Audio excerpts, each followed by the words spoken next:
दोस्तों नमस्कार। जिस चीज का इंतजार आप और हम पिछले 1 से लेकर 1.5 दशक से कर रहे थे, उसे आज हमारे पीएम ने मंजूरी दे दी है और इसके लिए हमें हमारे दुश्मन देश तुर्की को धन्यवाद करना चाहिए, क्योंकि हमारी एक बहुत ज्यादा बुरी आदत है कि जब तक हमें हनुमान जी की तरह अपनी शक्तियों का एहसास न कराया जाए, तब तक हम कोई भी काम करने को तैयार नहीं होते। यानी हमारी पूंछ में आग ना लगे तब तक हम नहीं हिलते। और यही काम किया है तुर्की ने। दरअसल कुछ दिनों पहले तुर्की ने जब ऐलान किया था कि वो अपना पहला स्टेल्थ लड़ाकू विमान, जिसे वो उड़ा चुका है और इसे जल्द ही अपनी सेना में भी शामिल कर लेगा, उसके बाद वह इसे पाकिस्तान को देगा। इसके बाद चीन ने भी यही कहा कि हमने अपना स्टेल्थ लड़ाकू विमान J-31 तैयार कर लिया है और हम भी इसे पाकिस्तान को देंगे। तब जाकर भारत में भगदड़ मची कि ये क्या हुआ और तब जाकर भारत सरकार में जबरदस्त चहलकदमी शुरू हो गई और सरकार ने ये तय किया कि अब हमें एमका को बनाना ही होगा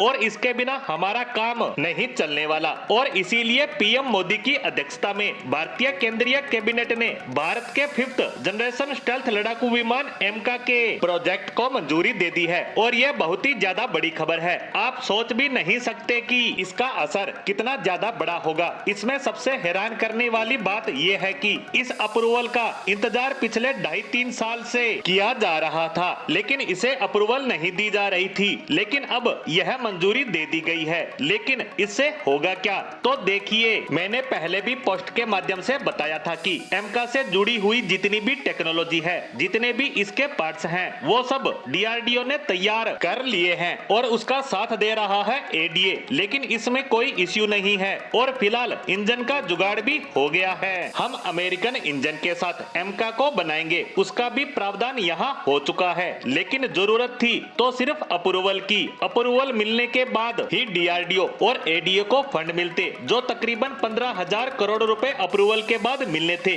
और अब ये पैसे उन्हें मिल जाएंगे और इस पैसे से जो उन्होंने टेक्नोलॉजी बनाई है उसे किया जाएगा असेंबल, यानी इन्हें आपस में जोड़कर पहला एमका तैयार किया जाएगा और फिर होंगे इसके फ्लाइंग टेस्ट। जैसा कुछ ही दिनों पहले तुर्की ने अपने कान स्टेल्थ विमान को बनाकर उसका फ्लाइंग टेस्ट किया, ठीक वैसे ही भारत भी अपना एमका विमान तैयार करेगा, इसे उड़ाएगा, इसके बाकी के टेस्ट करेगा। और जब ये सारी टेक्नोलॉजी लगेगी और सब कुछ परफेक्ट होगा और फिर शुरू होगा इसका मास लेवल पर प्रोडक्शन, यानी बड़े लेवल पर इसका निर्माण कर इन्हें भारतीय सेना में शामिल करना शुरू कर दिया जाएगा। और ये सब अप्रूवल की वजह से रुका हुआ था। सरकार अप्रूवल नहीं दे रही थी और इसका कोई बड़ा कारण भी नहीं था। और अब हमें इस बात का शुक्र मनाना चाहिए कि ये मंजूरी दे दी गई है, क्योंकि अफवाह तो ये चल रही थी कि चुनावों के बाद इस साल के अंत तक, यानी दिसंबर तक ये अप्रूवल दे दी जाएगी और उसकी भी पुख्ता उम्मीद नहीं थी।